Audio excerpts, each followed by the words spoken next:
What up, this your boy Kenneth Stones, aka Kofi Weaston, man, one half of the Dirty Hills podcast, man. I'm here to give a big shout out and congratulations on the 100th episode to the Ring Fanatics. My boy Nick and Joel over there, man. Y'all do your thing. I see y'all, man, live streaming, doing this and doing that, man. I see y'all, man. Congratulations on that, man. And you are Dirty Hills. Congratulations, Nick, Joel, and Gina at Ring Fanatics on your 100th episode. 100 episodes of the Ring Fanatics Podcast. This is Lucas Riley. I just want to come on here real quick to congratulate Nick, Gina, Joel, the entire Ring Fanatics crew. 100 episodes is not easy, and 200 will be here sooner than you know it. Congratulations, guys. Enjoy it. Peace out. This is the host of Devious One Ivan C here from Circle Greats Podcast.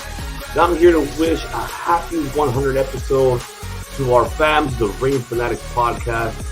Once again, congratulations, Nick and Joel and Gina, for a fantastic 100 episode. And I cannot wait for you guys to make another 100 more and another 100 more. Keep on killing it. You guys bring such an amazing content for all pro wrestling fans. And much love to you guys. Ring Fanatics, you guys have achieved something special. Not 5, not 10, not 50, but 100 episodes. Man, that's just downright oozy. Congratulations to Nick and Joel, man. These guys work so hard. These guys grind. And the couple times I have been on the podcast, they have treated me so well and respectable, man. 100 down, 100 more to go. Cheers to the Ring Fanatics Podcast. Nick, Joel, the Ring Fanatics, congrats on hitting 100 episodes. This is a long time in the making for you guys. You guys are the most dedicated podcast I know. Keep up the amazing work. And thank you for all the times that you let me and my dumb opinions on your show. And I cannot wait for 2023, where I'm sure we'll cross paths a few more times in the future. But until then, enjoy the big 100 and keep being amazing. What's up? Just wanted to say a huge congratulations to the Ring Fanatics Podcast for making it to episode 100. I'm Jonah from Rewind, Recap, Relive. That's my credibility. I've done the podcast game. I know how it is. Usually I got a bow tie, not today. But I really just wanted to say a big heartfelt congrats, because they did the work. They put in the work. Joel, Nick, great guys. I catch a lot of their stuff, and it's really good content. So if you're a wrestling fan, please check it out. But all in all, man, congrats to both of you guys. You really pulled it home. You put in the commitment, the effort. You stuck to it. And drinks are on me next time for making it to episode 100.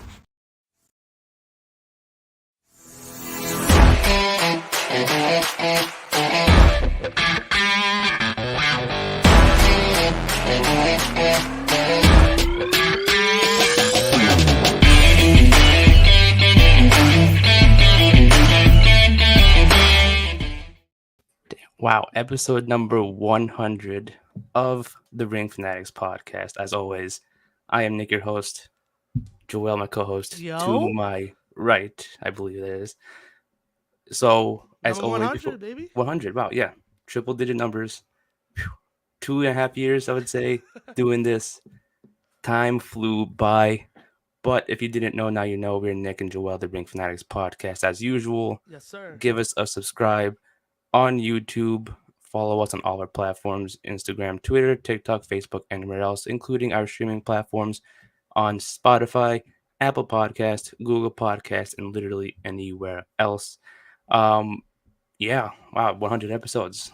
I can't even wrap my head around that. Facts. We've been at this for a while, man. We have been, maybe not every week, but we consistent, baby. That is true. That is true. There've been times I think we talked about it last week. I think the most we've missed is like 2 weeks in a row. Probably, yeah. Then there are times we've done like this week example. We've done 2 episodes this week. Yeah, we always try to make up for it. Yeah. We just shout out everyone who sent in the video, by the way, that played before. Thank you.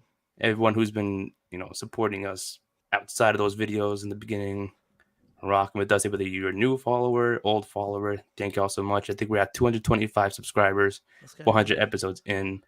One more week of 2022 as well. So we're going to be talking about the new year. Not the new year, but this year in 2022 in professional wrestling. Year review. Basically, yeah.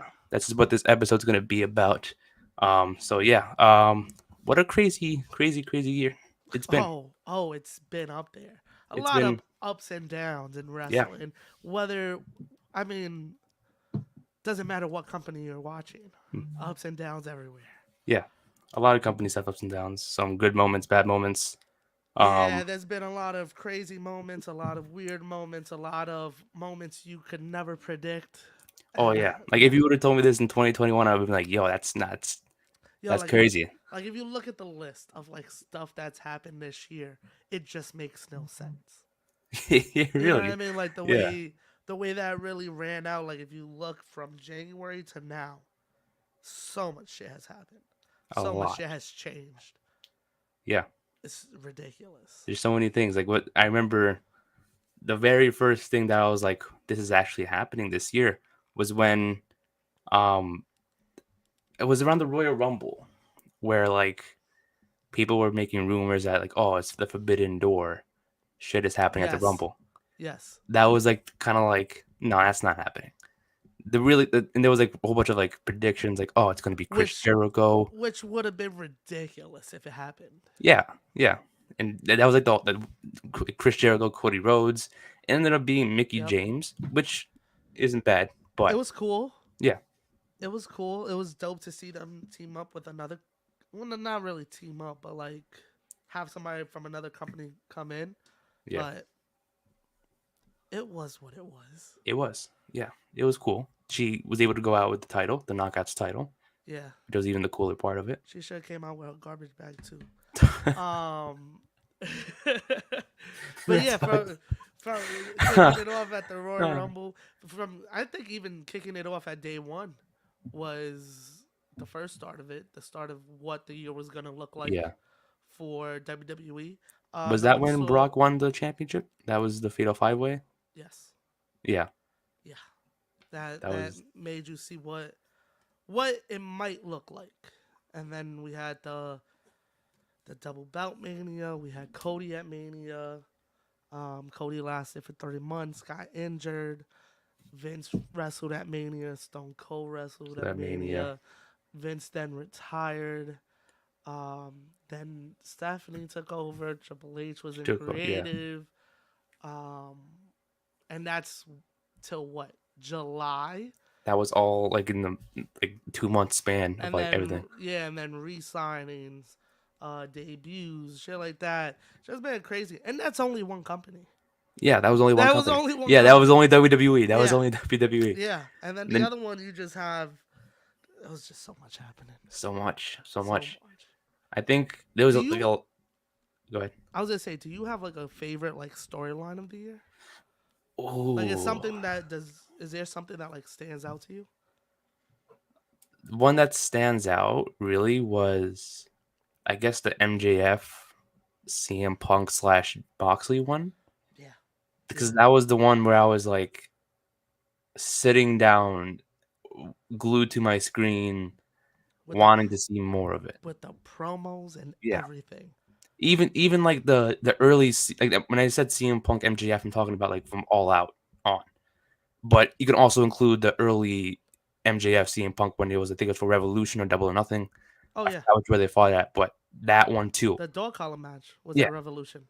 I believe. Oh yeah, that was Revolution. Yeah, Both Dog Collar. both those feuds I'm talking about. But mainly the one from starting from All Out when he returned.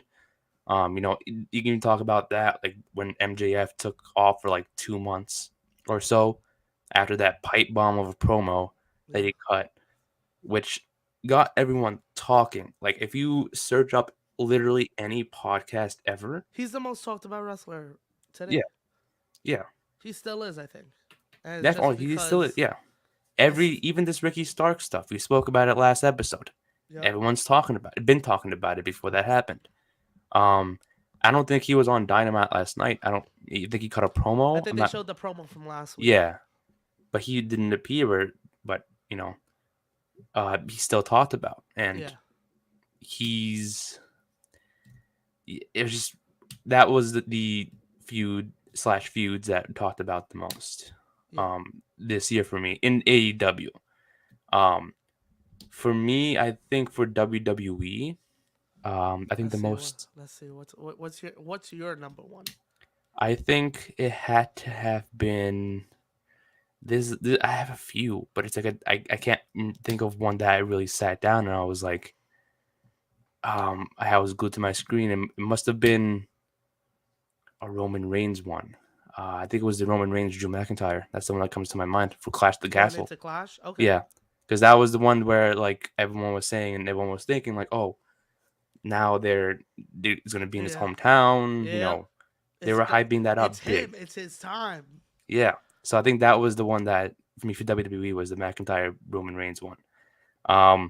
The Brock Lesnar one was a great build up, but I think it didn't really execute well with it. At least the McIntyre one had a great match, and Gotcha, we yeah. can say that was it was worth the wait, even though he didn't win it. It was still worth, match wise, the wait. Oh yeah, definitely. As opposed to It was Brock. the up and downs. It was having you on the corner of your seat, like, oh, is he gonna? Are they gonna give it to him? Are they not? Yeah. Solo and- coming out, everything happening. It was just like the Yeah, singing and at then, the yeah. end. Everything had you at the corner of your seat. And then I think the Brock one was like kind of a letdown too. It was not as big as I hoped it would have been. Yeah. It was built up to be the main event of I forgot what they advertised Well, it as. which one? The Mania. one or the SummerSlam Yeah. one? Mania. Okay. When the SummerSlam one was a great match. It was a great match. I think the storyline, the WrestleMania one had a bigger storyline to it than the SummerSlam one. Yeah, But the it was SummerSlam champion match versus was champion. Yeah. And the SummerSlam was the better match, but not that big of a storyline. You know what I mean? Yeah, it was really just Brock is back for a rematch. Yeah, that's what it felt like. Basically, the story. Yeah. What about you? What was your storyline of the year?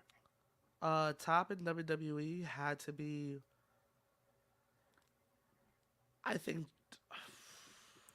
it has to be between the Rollins and Cody, which was, even though it lasted 4 months and Rollins was getting destroyed. Yeah.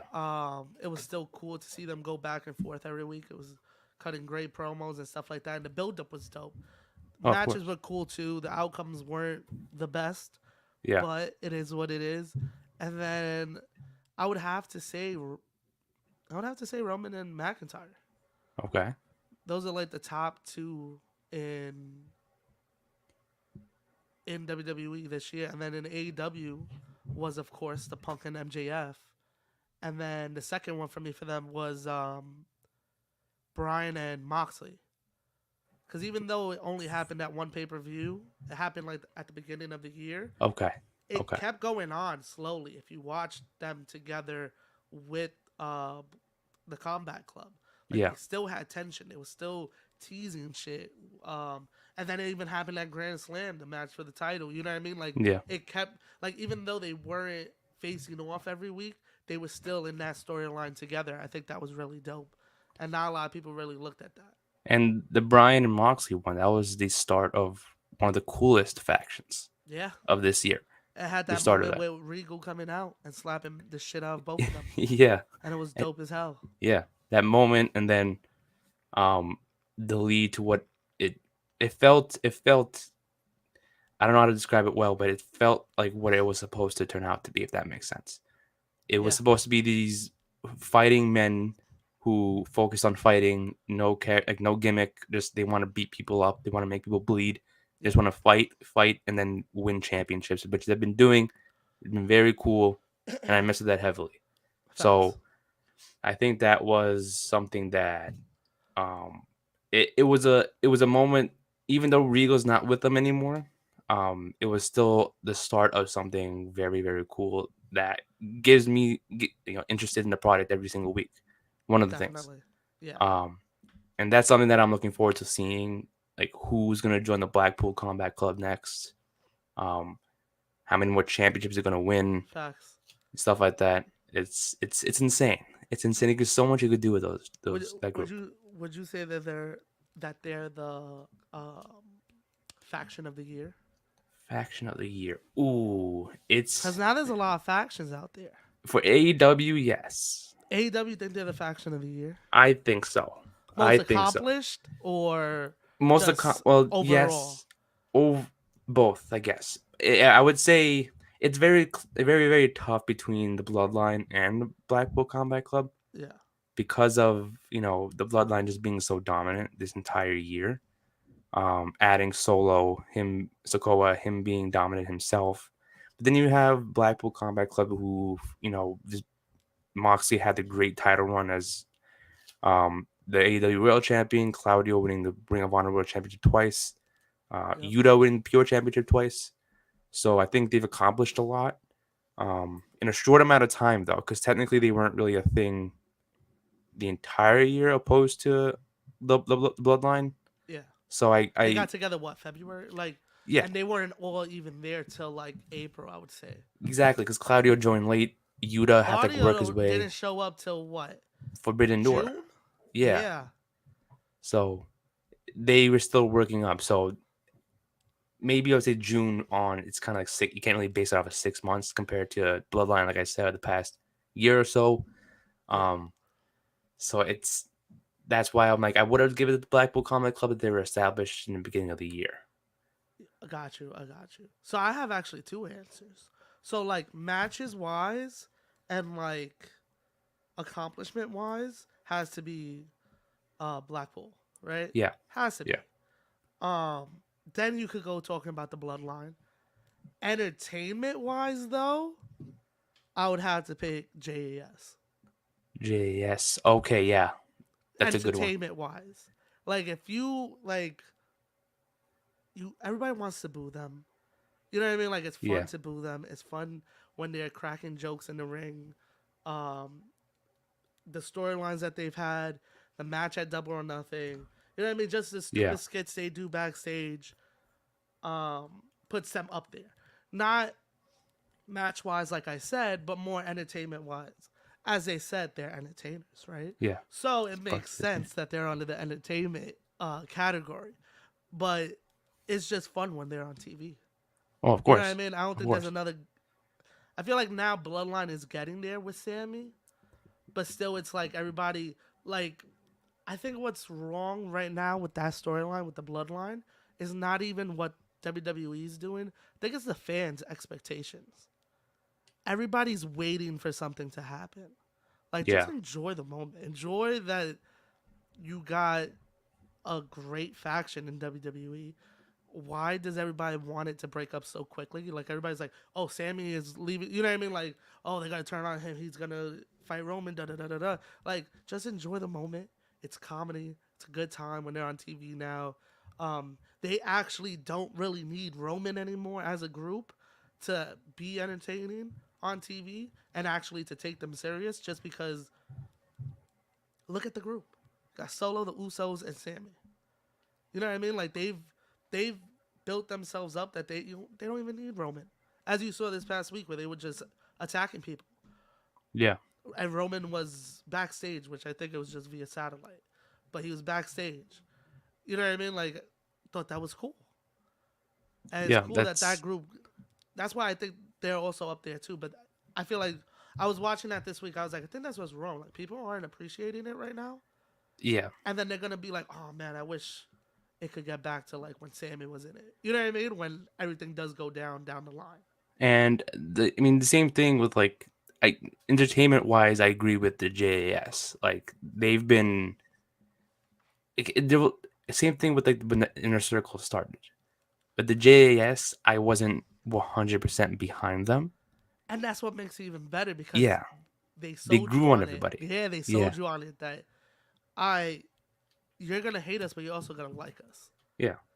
You're gonna hate to see us on your TV, but we're gonna make you laugh. We're gonna make you entertained. And Jericho seems like he's having a great time with it. You know what I mean? He's not focused on. He won the Ring of Honor World Championship, but he's not focused on being, he's just putting over everybody. He put over Action Andretti last week, and now he's feuded with Ricky Starks. Yeah, and that's what Jericho's there for. That's the whole point, and that's what's awesome to see, that he is helping these young guys. Yeah, and he's not selfish and putting himself. I want to fight for the title. You know what I mean? Yeah, down the line it'll probably happen. He'll probably end up in the title picture one way or another. But that's just, it's Jericho. You know what I mean? It's bound to happen. Will he win it? That's another story.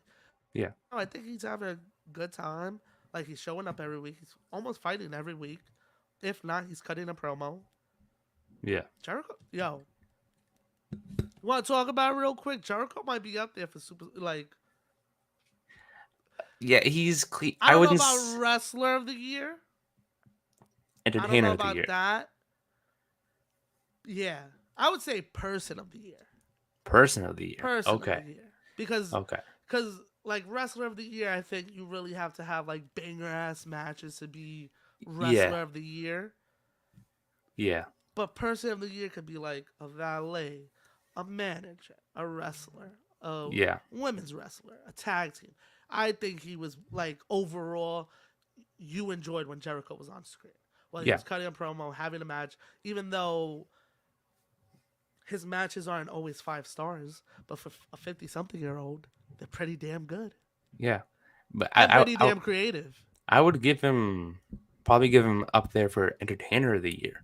Yeah. Probably very on the same. It's tough. Like, for me, it's like Chris Jericho, Sami Zayn are up there for Entertainer of the Year. Yep. And they're going like head to head right now. I don't know who to choose. That's like, I wouldn't mind if that was an actual award like given out to wrestling in 2022. I wouldn't mind either one winning because they both deserve it. I just give the edge to Jericho because he got a fireball. Because he's a wizard. Yeah, he's threw a fireball at someone's face. You can't do that. Yeah, he's a wizard. He's a wizard. Of course, that's why I gotta give him the edge. Yeah. The Acclaimed. What about The Acclaimed? The Acclaimed have been entertaining. Yes. The Acclaimed is up there. The Acclaimed, like, the way they... Yeah, now just change the conversation now. Now just change the conversation. I forgot about The Acclaimed. Everyone loves The Acclaimed. They say it every week. It's proven that everyone loves them everywhere they go. So I agree with that one. I didn't even think about them at the moment. Oh no! Now that changes everything. They're up there. But I still have Jericho as number 1. But The Acclaimed really elevated in 2022. Oh yeah, definitely. They get most improved. Yeah. Oh, most improved. Most improved. I would give them a most improved. Like, coming into the year, what were they really doing? I think being on Dark every week, probably. Exactly. Yeah. And then they got hit with the injury. I think Bowens got injured, then Caster got injured right after that. Yeah, and it was just because I remember when we met them when I went down to Vegas when we were taking pictures. Bowens had to sit down because he still had the brace on, and when he came out, like, to hype up the crowd, I think it was at Dynamite. They were still rolling him on the wheelchair. So to think about it, that was at the end of May. That means for the 6 months, they've really fucking killed it. Yeah.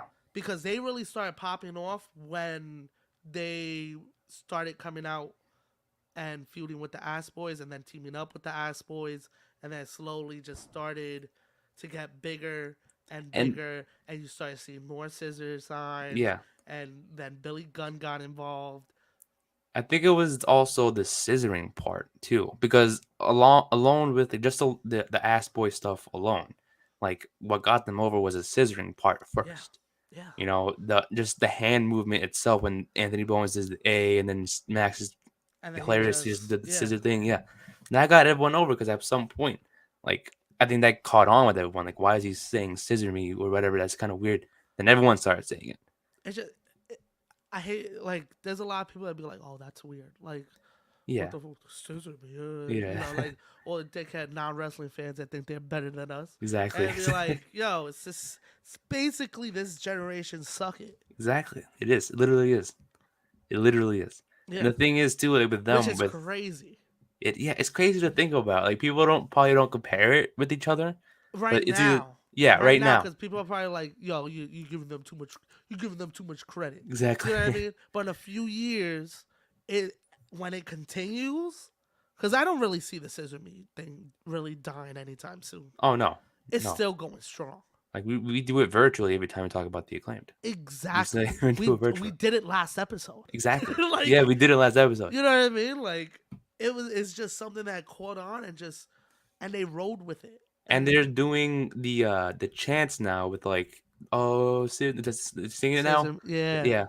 The thing got All Out. They started that, and that's even catching on too. That's even adds Caesar on Me to this. Daddy Ass. Yeah, Yeah. like come Everything. on, bro. And It the just, T-shirts, they were number one on the AEW shop for 4 weeks. bro. So the I give them merch is great. the merch is oh yeah, the foam fingers now. Gold. I want one of those so bad. bro. It's gold.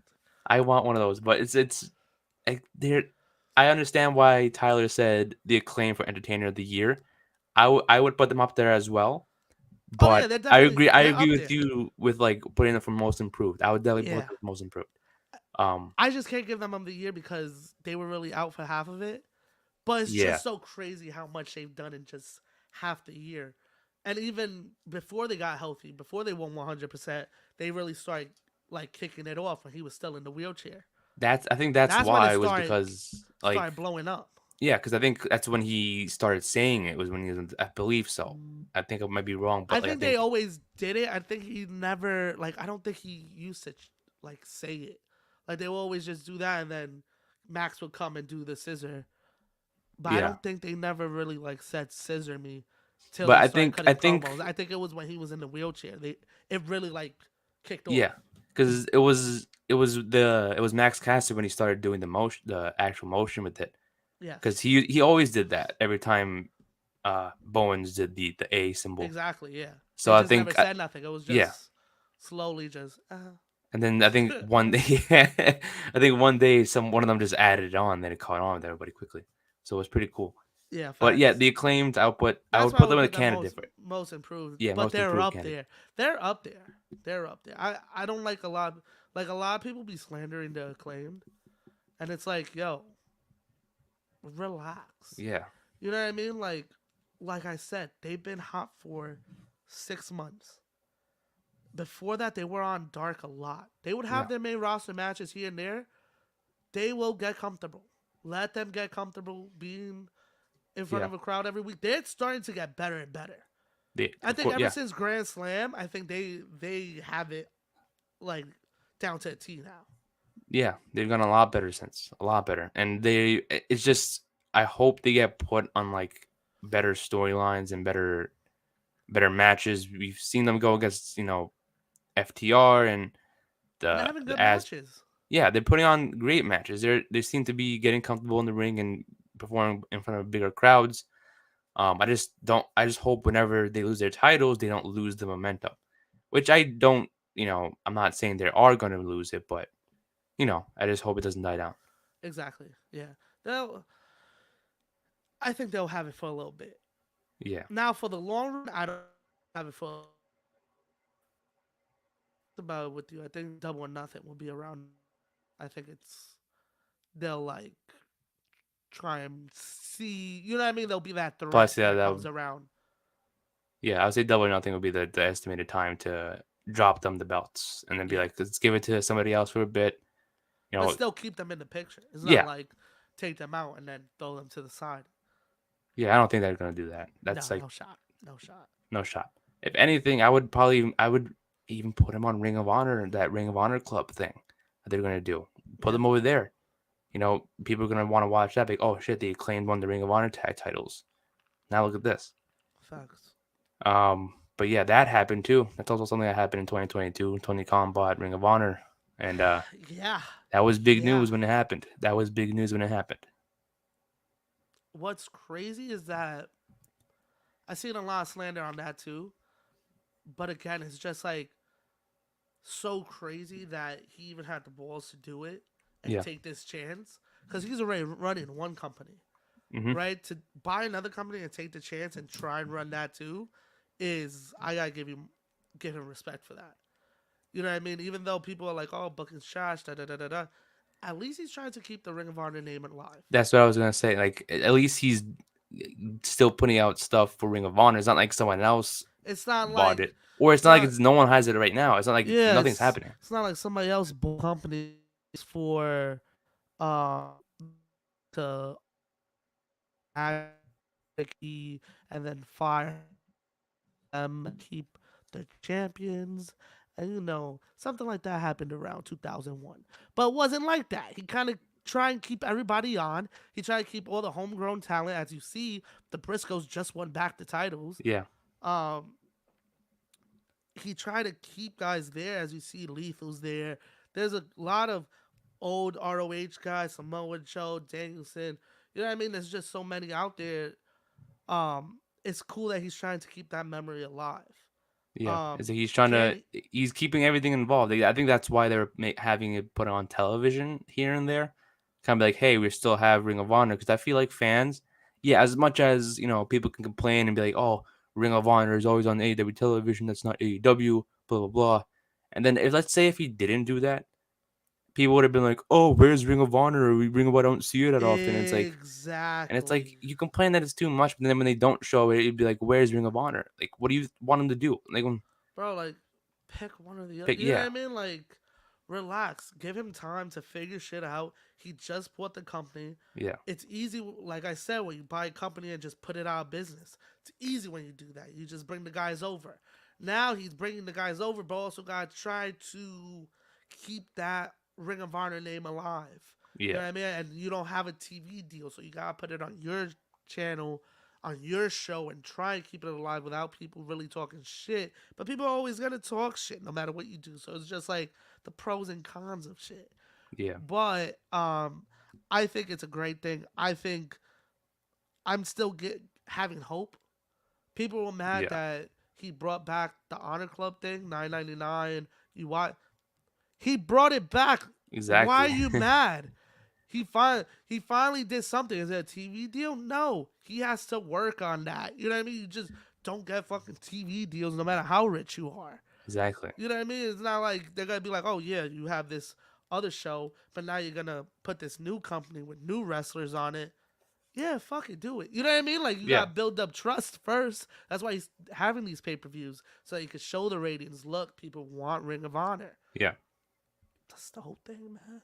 Exactly. I'm giving it at least 2-3 years before Ring of Honor really pops off.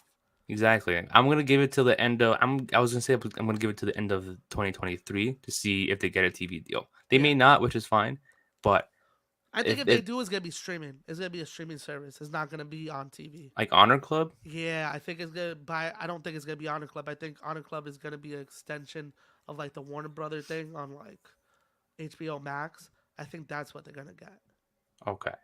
And it's gonna be one of those things like you have to pay a subscription to have it, which people bitch about, even though they pay $9.99 for Peacock to watch WWE, even though that system is trash. Oh my god! I tried to watch something on Peacock the other day. Like I tried to look up a match. Do you know how hard it is? You gotta like find the pay-per-view and be like, damn, I gotta search for this, do that. And then you can't skip matches.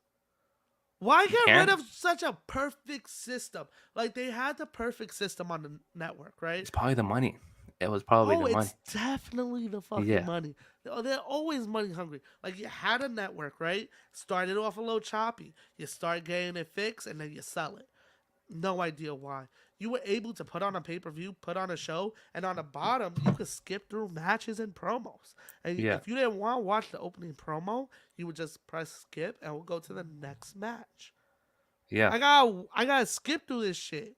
That's mad work. Yeah. And then if you don't finish watching it, that shit just stays on your home screen. Really? Watching. Damn, that sucks. That sucks. Yo, bro, like even when I finish something and I let it hit 00.00, I'll press X. I'll go to my home screen and it'll say continue watching. Like, and if you click it, it'll just be like playing the next thing. Like the next. So I have WrestleMania 5 on there. I watched WrestleMania 5 recently and it's still there. But when you click it, it doesn't go to a certain part of WrestleMania 5. It goes to the ending and it says, want to watch WrestleMania 6? No, get off my home screen. Like, it's just, I hate Peacock. I know, but yes, I know. I'm being way lenient. I'm giving them to the end of 2024 to see what Ring of Honor is really going to look like. Yeah. You know what I mean? Not a TV deal, not anything. Just to see what the shade, like, what is Ring of Honor going to be? Yeah. From that moment on. Because I think giving it 2 years gives it time to get new guys in there, to build up guys, to get TV deals, get more pay-per-views out there. You know what I mean? Like, it gives them a little time. Let me ask you this, though. Let me ask you this. Who would you say is... I'm gonna give 3 awards here. If we were to do our own Ring Fanatics awards, Oh, okay. who would you say is the tag team of the year, FTR. woman of the year, and male superstar of the year? Oh, okay. So FTR is definitely tag team of the year. Mhm. I don't want to hear no slander about it. It's FTR by A landslide. by a little bit. Like just I won't say just, but very close under them is the Briscoes. Oh, okay. Okay. And then after that is the Usos. Okay. That's interesting. I would have said the other way around. FTR, Usos, and then very close to that is the Briscoes. Look at what the Briscoes have done.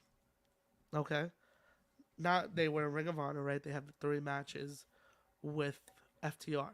Yeah, but I Not feel only like did they go to Impact and win the Impact Tag Champions also and put on bigger matches there, they also ran through the fucking indie scene and killed shit. They just lost the HOG titles that they probably held since like February or some shit. Yeah. You know what yeah. I mean? They've been putting on fuckers everywhere. And that's why I put them at number 2. Yeah. And just look at the quality of matches that they've had. You know what I mean? It doesn't have to be a bunch of matches, but when they do have a match, it's must-see. It's quality television. Yeah. And I feel that way with FTR too. FTR just took a step further competing in New Japan, AAA, winning titles over there, having banger matches against Aussie Open, the Bucks, the Briscoes. You know what I mean? Like, Yeah. Yeah. it's just they were killing it. So that's why I give it to them. No hate on the Usos. Again, I love the fucking Usos. Yeah. But they were team of the year in WWE, no question about it. But overall wrestling, I have to give it to FTR, Briscoes, Usos. And it's not by like a far margin. It's not crazy. Yeah. It's very close. I would say FTR too for me. But the reason why I said the Usos over the Briscoes is I feel like because they were felt important the entire year. I got you. They made the bloodline important as well. They made every storyline they're in important. Even the stuff on Raw. They felt badass. Like, it was just them 3 and Sammy. Yeah. And it's like they ran through Raw, the whole Uzi thing, the whole, everything they've been a part of felt like gold. Even they helped Roman feel important too. I think it was without them, Roman wouldn't be a thing. So, especially with, I know this happened 2 years ago, but the whole thing with main event Jey Uso, the whole thing with Jimmy coming back and stuff like that. I feel like they dropped the ball on that. They should have had Jimmy and Jay at Mania. They really dropped that the is ball. true. Yeah, We that is talked true. about But that, I think that they felt important pretty much the entire year. But I'm not saying the Briscoes aren't. I'm not saying the Briscoes aren't important. No, yeah. But it's just I think that for me, I think the Usos probably rightfully should take that number 2 spot, and then by a very very close, it'll be the Briscoes, my number 3. Okay. But I feel like they're, like I said, the reason why I would give the number 2 to the Usos is because how important they are. But FTR, you can't say that they're not number 1 because you can't deny it. They've done FTR is a lot in 2022. And again, every match that they put on, banger. Even the solo matches. Yes, Even the single matches they've had. Yeah. Like I know Dax has done more than Cash. Yeah. But they're still putting on bangers when they're doing their singles run. Yeah. It's just there's no denying it, man. They have been killing it. So crazy. They have 3 championships at one point. You can't, they're collecting belts. They could have more. I don't think the momentum has slowed down, but they've been killing it. They could have won more. They could have won more. Yeah. They could have won the AEW World Tag Team Championships, but again, the Acclaimed are, one of the hottest things right now in the company. Definitely. You wouldn't want to take that away from them. Yeah. But yeah, they could. Hopefully, they do win the AEW Tag Team belts. I think that's something down the line. Definitely in 2023. Definitely. I think they're gonna be the ones. I don't know if they'll be the ones to take it off the Acclaimed. It might be the Ass Club, and then the Ass Club, and then they will feud with them after. Okay. They'll feud with FTR after. Okay, makes sense. Because they're already planting that seed with them feuding. But right now there's nothing really attached to it. Yeah. I think when there's something attached, it's gonna mean a lot. Yeah. That woman superstar of the year. Who would you say? Who would you give that award to?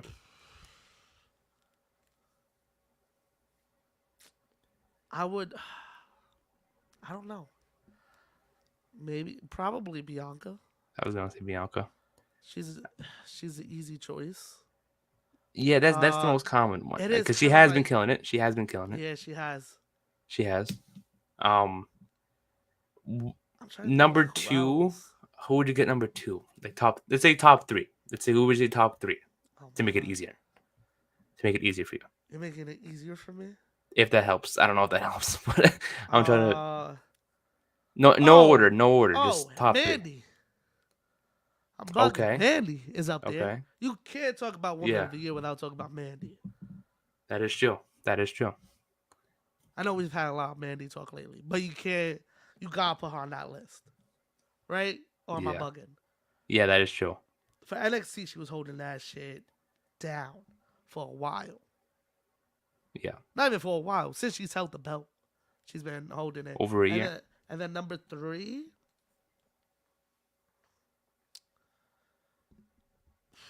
It's a tough one.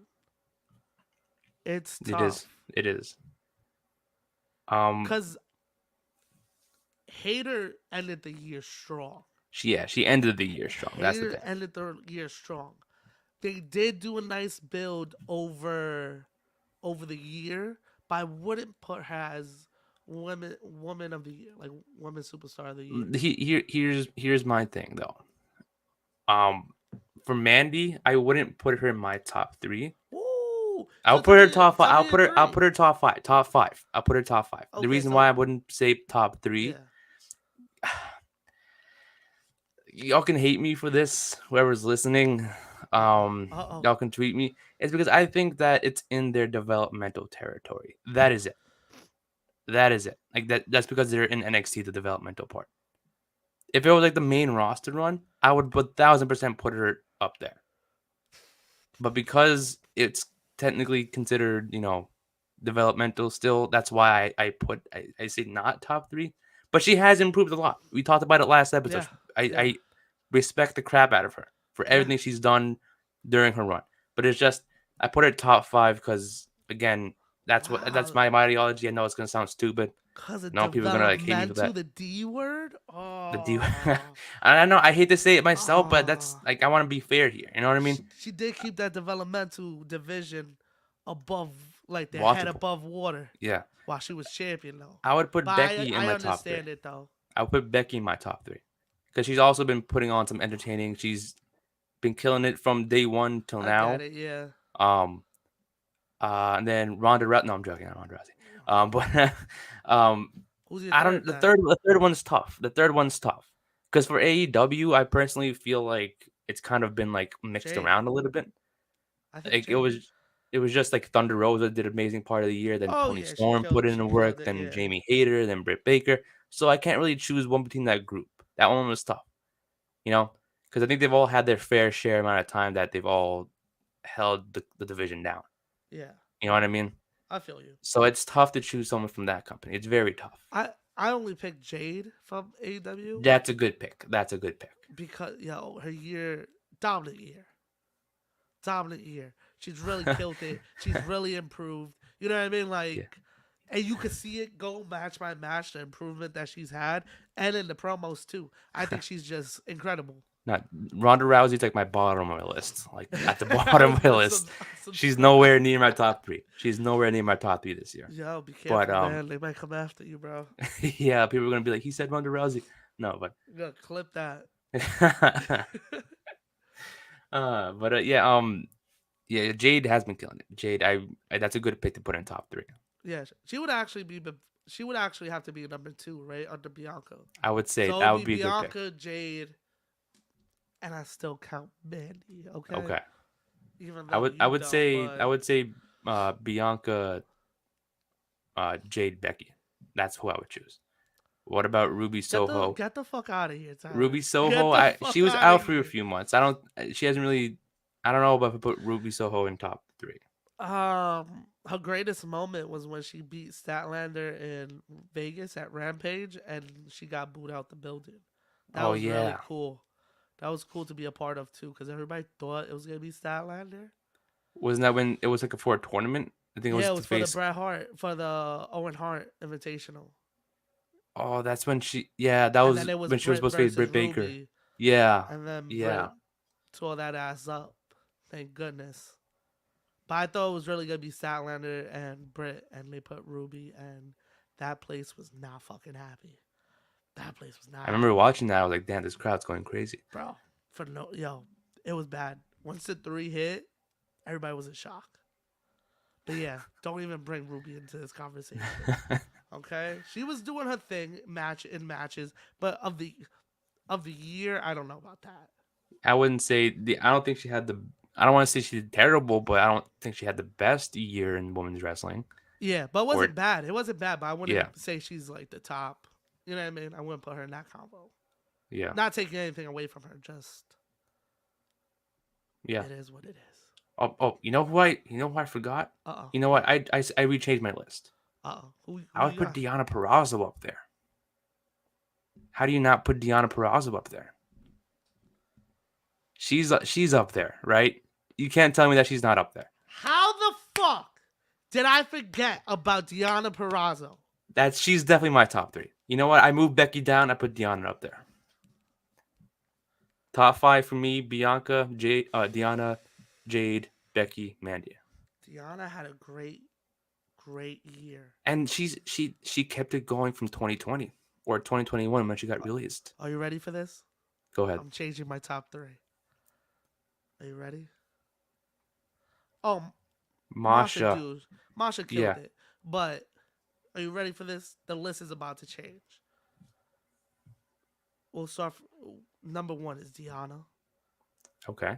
Deonna got to be number 1. Everybody else gets pushed down 1. Deonna over Bianca this year. And that's coming from somebody that, every fucking week I talk about praising Impact. And how the fuck did I even forget to mention her? Wow. But yes, I think she's number 1. Okay. I had to change my pick. She's number 1. Fuck. I gotta remember to think about Impact as I'm talking. What's crazy, and like I told you, I watch it every week. I catch up on it, but I don't know how the fuck that slipped my mind. Me Even too. when we were talking about the Briscoes earlier, I was like, Me too. Yeah. Impact titles. I fucking forgot. Like Deonna. I would. It's tough for me. Deonna's my favorite women's wrestler right now, but I would put her number 2. I was thinking about it. I was either tied with Bianca or have her number 2.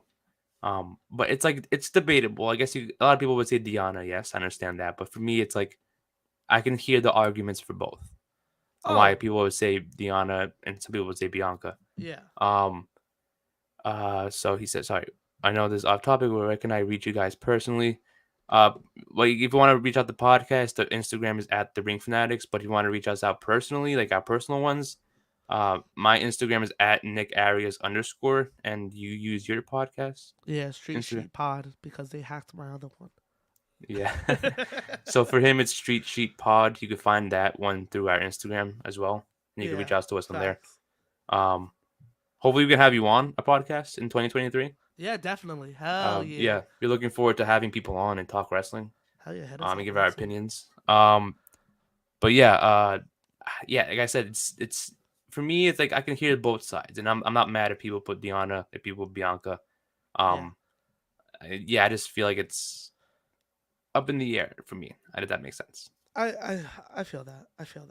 She, man, I would have to put Deonna at number 1, just because of the year she's had. Yeah.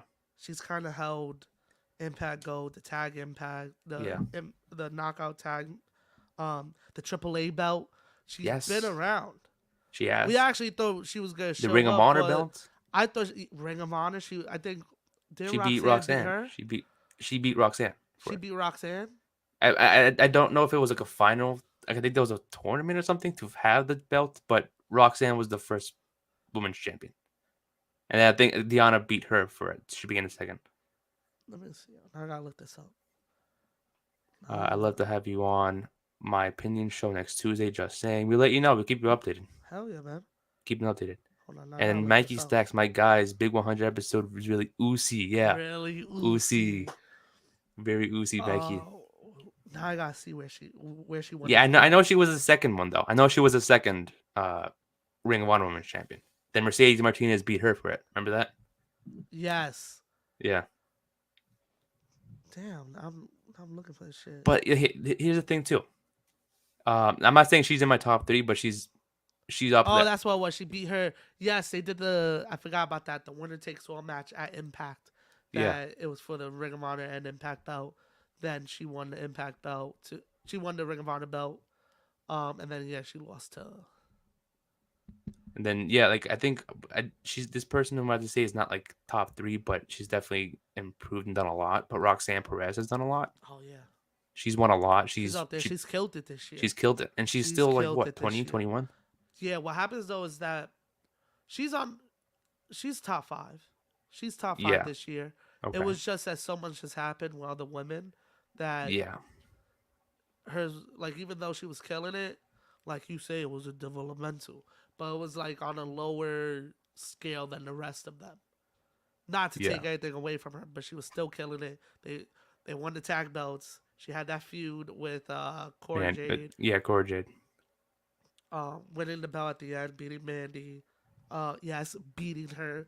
Not that she was given the belt. She was going to win it down the line anyway. Yeah. Was it the way that was going to happen? Probably not, but she was going to win it anyway.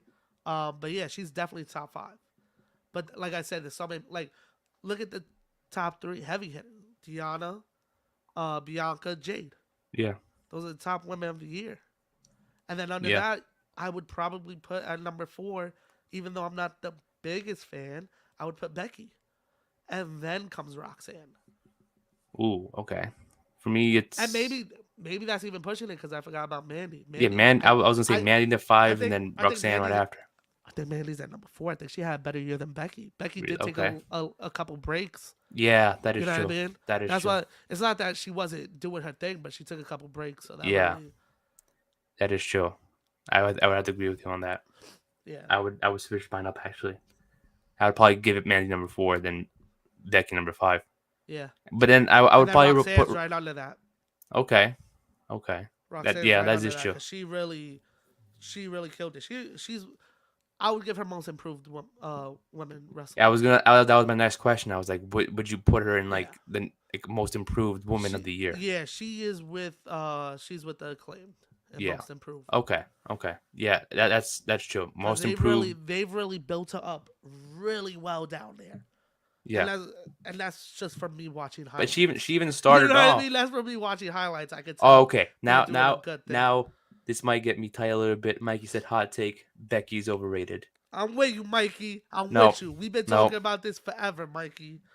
She's not overrated. She's not overrated. You know what, Mikey? She's overrated. Seth Rollins. Don't you No. Seth Rollins not overrated. Dare. No, I can't say that about Seth. Well, that brings us into that you brought up the name Seth. That takes us into the next category. Male superstar of the year. For me, yes, Mike, I agree. For me, gonna give it to Mox. 1000% you gotta give it to Mox. Yeah, I mean he's been killing it. But the most consistent man of taking a company and putting it on his back when they need it the most. And I would put Rollins top 3. I would put Rollins top 3 and Roman number 2. My 3, the Shield, literally the Shield. Mox, Roman, Seth. That's my order. Top 3. Ooh. And then you can give it to like maybe you can put like. For me, I'm thinking about Impact. I'm thinking about AEW. I would put like Josh Alexander in number 2 or number 4. He's someone who's underrated. Josh Alexander for me is number 4. He's. Then number 5, it could be like. That's like there's a lot of people you can put in this list, and it's tough. I didn't really sit down and put like a list together. No, we're just going. We're just going straight from what we were thinking. But I would definitely we might forget. Like I forgot Deanna until you brought her up, and then she became my number 1. Yeah, it may pop up. If anybody listening to this is thinking of like names that could be. If we're missing anybody, just type it out and we'll talk about it. If someone could like write down a list of like top 10 of people who killed it in 2022 for men, just let us know, and then we'll probably come up with it then. But I wouldn't count Cody because he was only around for the first 5 months. Yeah, I was gonna people. He I was did gonna have say a like killer Cody would 5 months. Oh, Cardona. Oh, Cardona is a good one. 100%. Cardona's. You know what? Cardona's my 5. Cardona's my 5. Cardona's your 5. Yeah, I'll put Cardona in my 5 I got because I think Mox. Alexander has been consistent. Yeah, same with Cardona, but it's like he's been the world champion for most of the year. He hasn't lost it. I think he seems more unbeatable. True, yeah. So that's why I'm saying Josh Alexander. You ready for a hot take? Hot take, go for it. We got Mox. Mox. Cardona. Bro, Okay. Bro. He's had a great year. Jay White. Oh, great. Jay White. Oh, red hot Mox. I got Mox, Cardona, White, Rollins. 5 is tough for me because I You would want to put- put Josh Alexander, but I'm not sure. Where do you But rank Roman? He did kill it though. He's the one that I'm mixed up with. Those are the two.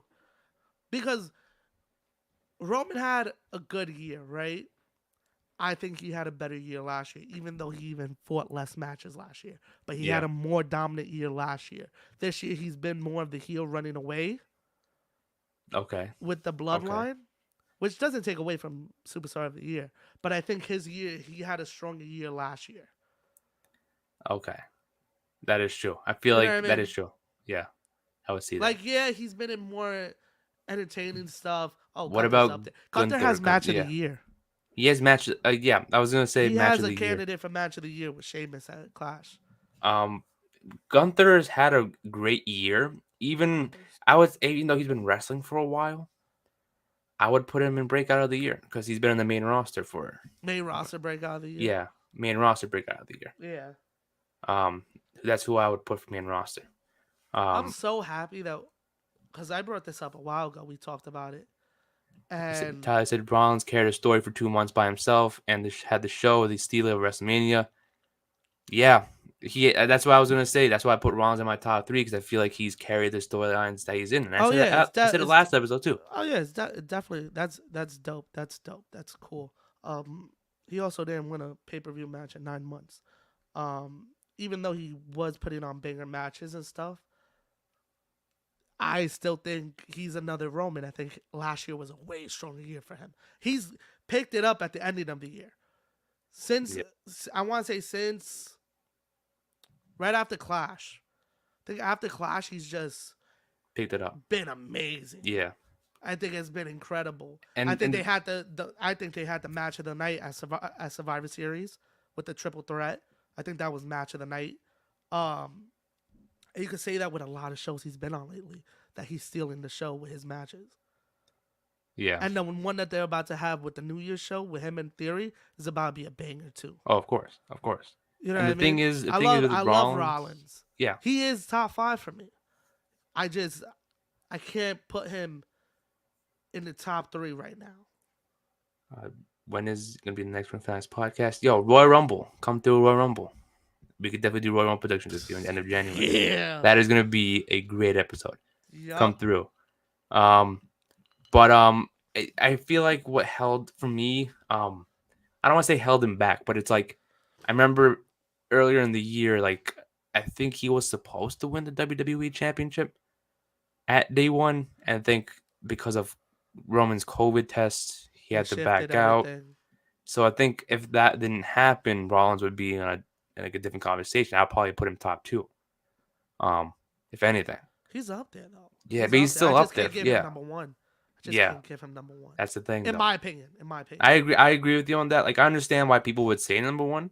And again, same thing with the Bianca thing. That could be debatable. I could hear both sides, and I can definitely agree, and not agree, but definitely see why people would say that.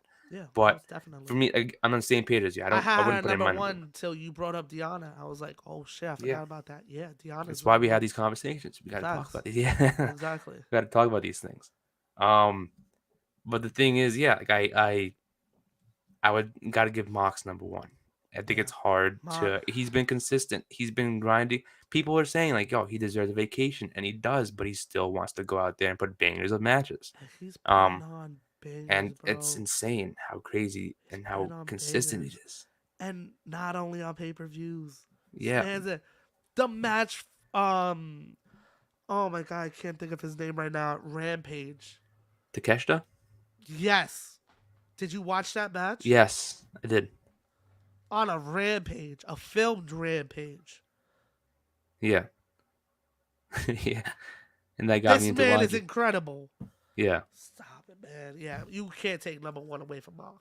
Oh, now he said Mox is overrated. What are your thoughts on that, Joel? All right, What are your Mikey, I don't know what you drinking right now, but get off of that stuff because you're wilding. You're wilding. Mox is the most dependable guy in wrestling right now.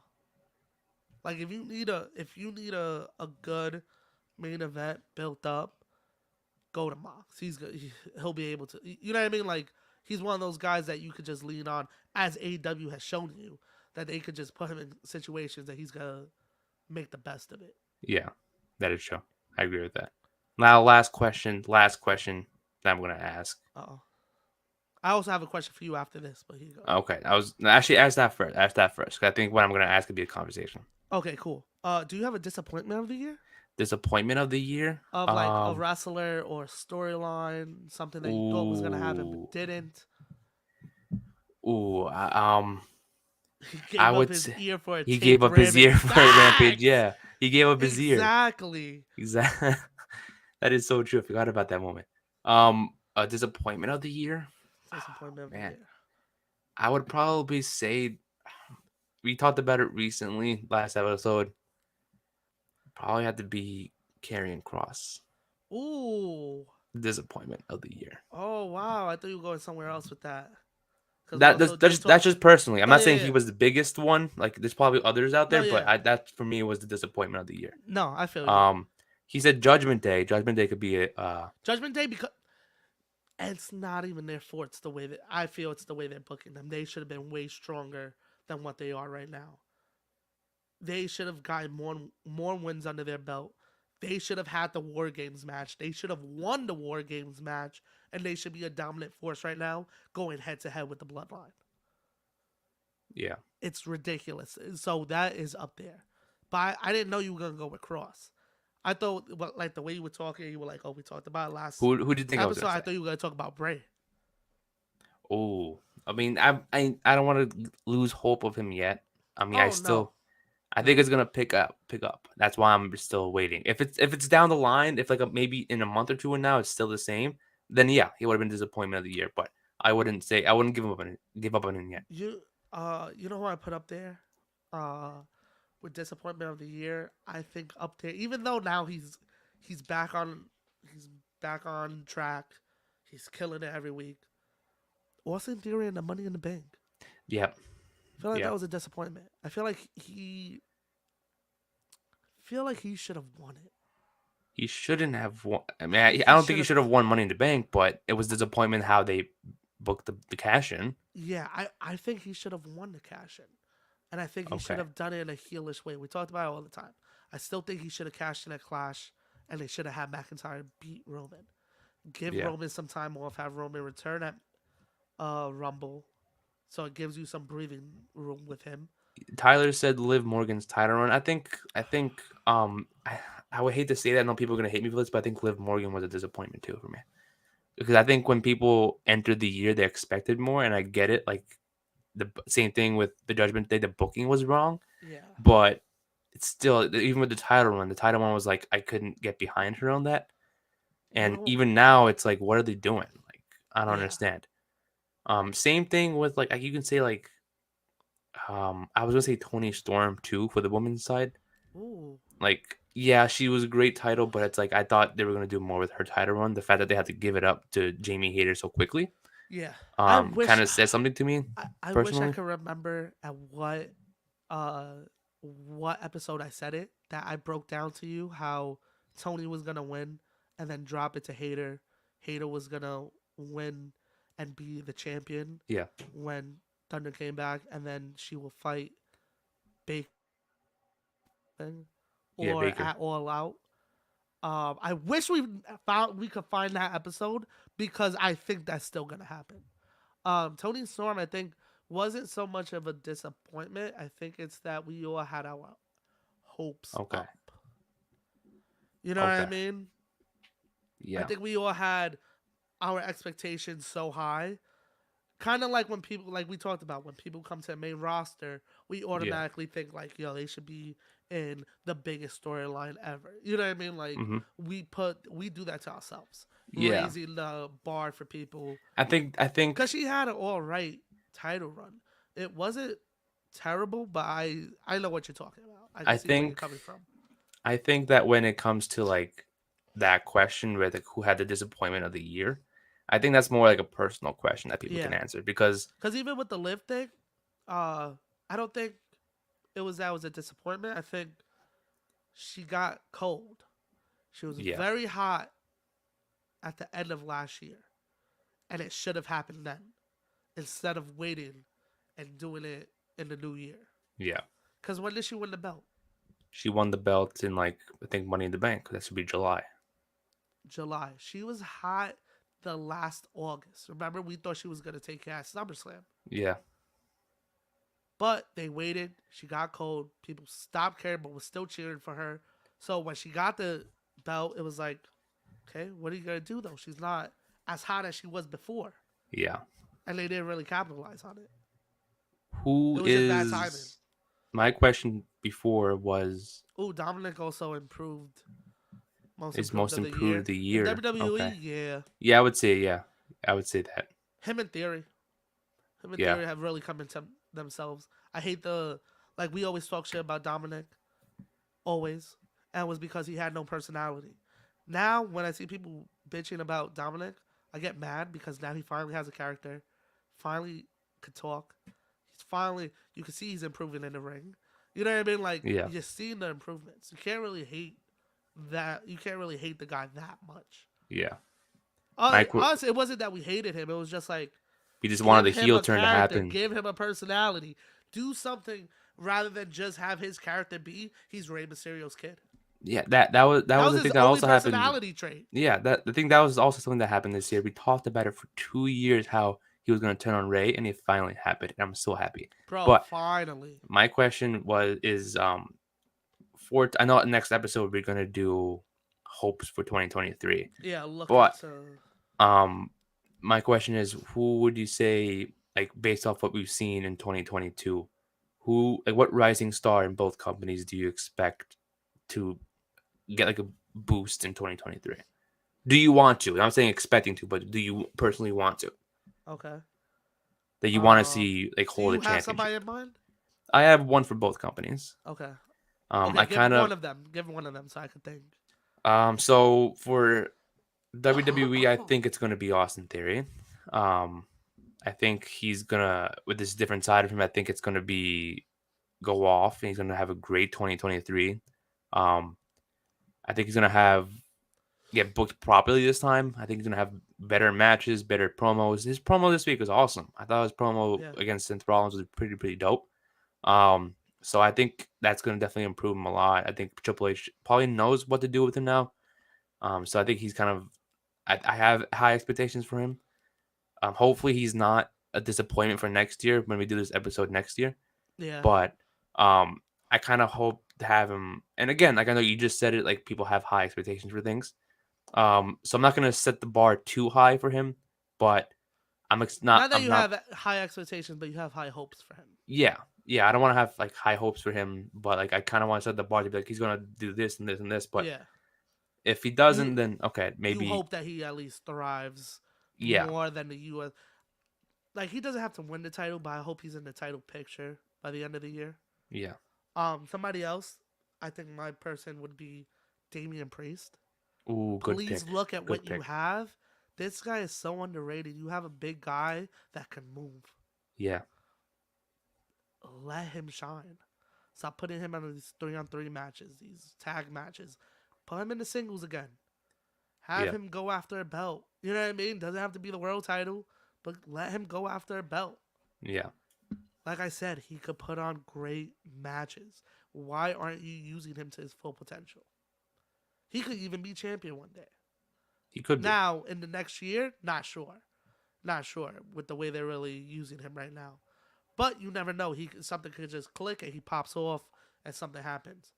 But they really got to start utilizing him. For me though, for AEW, I'm gonna go with Top Flight. Oh, okay. I think they're gonna have a. I want them to have a great 2023, because, they won at Ring of Honor against the Kingdom. It seems that they're gonna have a feud on that side, on that company. Yeah. And I hope Tony Khan, uses them properly, build them up on Ring of Honor. Maybe down the line. I'm not saying this year. They're still young. They still got time to improve. Yeah. Build them up. Hopefully at some point we'll have them win the Ring of Honor tag team titles. And then maybe that can be something to get people talking and want to buy the Honor Club. Like, oh shit, Top Flight won the Ring of Honor tag titles. Facts. Maybe with AR Fox, they win the Trios title at some point down the line. You saw that, right? Okay. Yeah. I don't want to get into that because it's a spoiler, but yeah. I hope they win the Ring of Honor, the Trios titles, either Ring of Honor or AEW. All three of them fit very well together. AR Fox is signed. I saw them do one match, and I was like, they really click. And then, I saw the poster, and I was like, whoa! Now they're like a real team. I mess with that. That's dope. Yeah, and they fit well together, and I wanted to see them thrive. Yeah. For AEW, do I even have to say it? It's Ricky, baby. It's Ricky. Ricky Starks. Oh, yes. Okay, Ricky Starks. That's a good pick. That's a good pick. My hope is All Out, main event, MJF, Ricky Starks. Okay. That is what I see happening. Now, does Ricky win? Who knows? Would it be dope if he did? Hell yeah. And the reason why I would say Ricky should win it All Out is because this whole CM Punk thing of MJF, people are going to boo MJF in Chicago. If you have Ricky Starks win at All Out in Chicago, he's going to get the biggest pop. Not ever, but he's going to get a pop. It depends. What are you trying to do? Do you want to keep the heat on MJF? Do you think this would just help him even more if he beats Ricky in Chicago by cheating and having the whole place boo him as he raises the belt over his head? Yeah. You know what I mean? Like, they might go that way. But it would be cool to see Ricky take the title off of MJF. Yeah. I think that's really, like, showing the future. Like, they had the match last week. Incredible. Like, it really showed what they could do in the ring together. Yeah. I could see this happening again. That's why I say he's going to be in the title picture for a while. Oh, right now, he had won the tournament, so he was in it for the match. I think now, like you see, he's with Jericho. I think slowly, month by month, they're going to build him up very nicely. Yeah. I think them three can have an amazing feud together.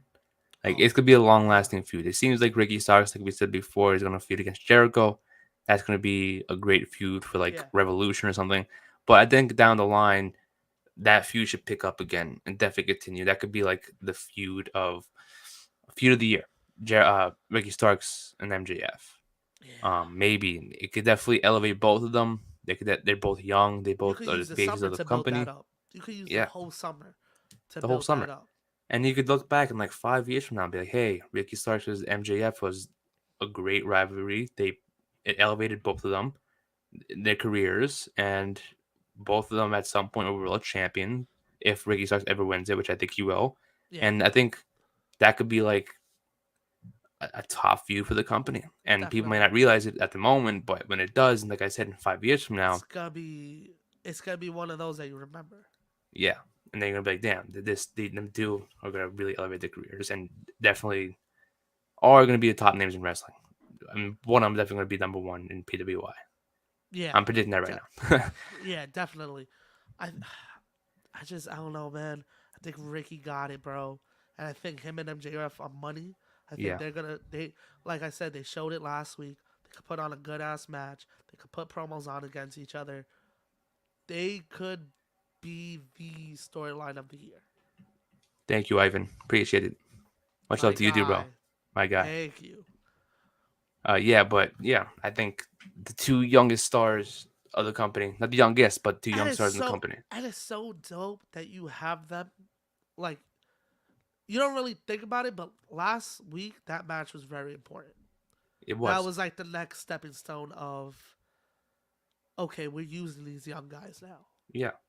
Yeah. We're like AEW's established enough that we don't always have to have a big like established star as champion. We can now start building our champions.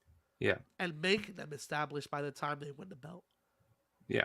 Because that's what they did with MJF. They take, and it took him, and yeah, I agree with that. It took MJF quite some time. And they didn't put the belt on him right away. They took about 3 years to finally put the championship on him.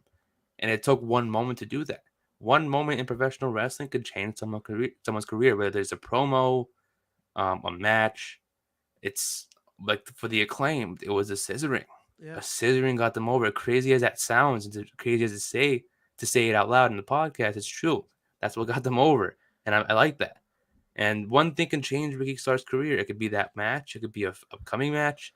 It could be a promo. I think it's already there. I think the things that he did with Team Taz, from becoming just a side piece, you know what I mean? Like he was just a side character to becoming the leader of Team Taz and beating Brian Cage, holding the FTW belt, turning babyface, feuding with Hobbs, teaming with Hobbs first, which I thought they should have won the titles, but then breaking them up, having them feud. I think he has that. He's progressing. Just not a lot of people are noticing because it was not. He was still like on the lower mid. He's starting to rise up. Now people are starting to be like, "Wow, like this guy has it," and it's like, he does. He does. He's been had it, but we're just realizing now. That's what I like to say. Yeah. And it's okay for people to take time too. It's going to take people much longer to progress and to get to that level than others. Exactly. That's why I chose Top Flight with the tag team, because I think they're getting there. They're slowly. The whole singles run that Dante had last year was like, that was amazing. And that whole match at Ring of Honor, people aren't talking about it much, but I feel like people should, because that match was amazing. Those two talents are amazing. They have the platform. They are on television. I think people should start getting their eyes on them and start realizing the tag team of the future. 1,000%. They're young. They're young. They're younger than us. Yeah, I remember you telling me about them, and I was like, they're dope. And then like the next week they were on Dynamite. Yeah, and they're signed. And they've been killing it. Yeah, they've had some bumps in the road, but this might be the year that kicks it off for them. Like for real. For sure, yeah. It's crazy. I'll be on for almost an hour and 20 minutes. Oh shit! Shout out. Yeah. Shout out to episode 100, baby. Yeah, episode 100. Crazy, bro. To think of it, we started September 2020. Yeah, September 2020. Like when the pandemic started and it was like the summer had just ended. Yeah. Yeah, bro. But it's crazy that we started. Not a lot of people know that we started it technically back in college in 2018. The ringside, baby. The ringside. Which I still have those episodes. You sent me those. Yeah, you sent me those episodes. And like I was listening to one the other day that we did a Survivor Series card. Yeah.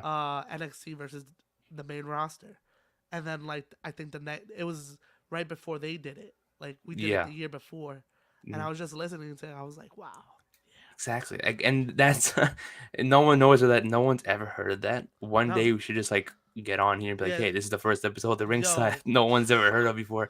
I don't know about the first episode. Yeah, not the first. Yeah, but just choose the best one. It took us a while to get good. Because it was crazy too. Like, I don't know if people know this. We never even met till we did the show. Yeah, that's like, even I crazy. think we had one combo before we recorded. Yeah, because we were just put together. For the people listening, we met in college for the college's radio station, and then I had the idea to do a show on wrestling, and then originally, I think I told you this outside of recording. Like, I think I told Matt Feniza first. Yes. About the podcast idea, but then he said no because he didn't want to do it. Yeah. And then I didn't know you. Shout out to what's up, Matt. Yeah, shout out to Matt. We had him on the podcast. We'll get him on again too in the future. And I guess you said we didn't know each other before then, and I didn't know you liked wrestling. Yeah. Until I think I followed you on Instagram. I realized you were like all doing all these meet and greets and stuff, and I'm like, damn, this kid knows wrestling. Yeah, and then I hit you up and I'm like, yo, I want to do a wrestling show. Yeah. No hesitation, and you said yes. I'm like, just like that, because what happened was I already had the idea of doing a wrestling show, but I always I have a couple episodes recorded. That shit's never seen the light of day because it's just me talking to myself. I can't do that shit. I need somebody to bounce off of. Yeah. So that's why Nick worked. And when you brought it up, I was like, of course. I didn't even have to think about it. And then it took us a while to pick it up. Then we started to learn about each other. And then after that, it was off to a race. That was like a test run, I would say. Yes. A test run. Because then it was like what? 2 listeners? Yeah, probably. At the radio station? Yeah. So I think once we did that, I was like, we got to do this at some point. But then I think you got a job. I started my senior year. It was not the best schedule. Shit was happening, and then COVID happened. That was trying to figure out how to do shit through there. And then you hit me up, I think, I want to say before SummerSlam. It was around there. Because we started in September. So it was after SummerSlam. Yeah, you were like, yo, let's start this up again. I was like, fuck it, yeah, why not? Exactly. And look at us 100 episodes later, man. Facts. Like I said, we're not the most consistent. We miss weeks here and there, but we're here, baby. Yeah, we're here 100 episodes, at least 2.5 years since we started it. Oh, yeah. Years to go, more episodes to come. Oh, hell 2020, yeah. I don't want to spoil anything yet, but 2023, tune in. You guys better watch out. Big things coming in 2023. And it's not just saying we actually have big things coming in 2023. Yeah. And also, if you're watching this, you'll probably get hit up about it. So. Yeah. Most of all, yeah. Yeah. What a time. What a time. So yeah, I guess we can wrap it up there. Yes, sir. Thank you guys for listening to this hour and 20-minute episode of the podcast. Even if you tuned in late. Join in the celebration. Exactly. I don't have a drink, so I can't put anything up. But yeah, thank you all for tuning in. Whether it was the first episode, second, third, 10th, even with the 100th episode for the first time. This is even your first episode. Yeah, exactly. Thank you welcome. for listening. Yeah, welcome and thank you for listening. Exactly. So if you're 2 guys just rambling on. Yeah, we're just talking about wrestling. That's all we do. We're just talking. Exactly. Just giving our opinions. But yeah, subscribe to our channel. Follow us on all of our platforms: Instagram, Twitter, TikTok, Facebook, and all of our streaming platforms like Spotify, Apple Podcasts. Give us a review. Like this video on YouTube and everything. But again, this is episode number 100 of the Ring Fanatics Podcast. I'm Nick. This is Joel, and we'll see you guys next time. Catch ya.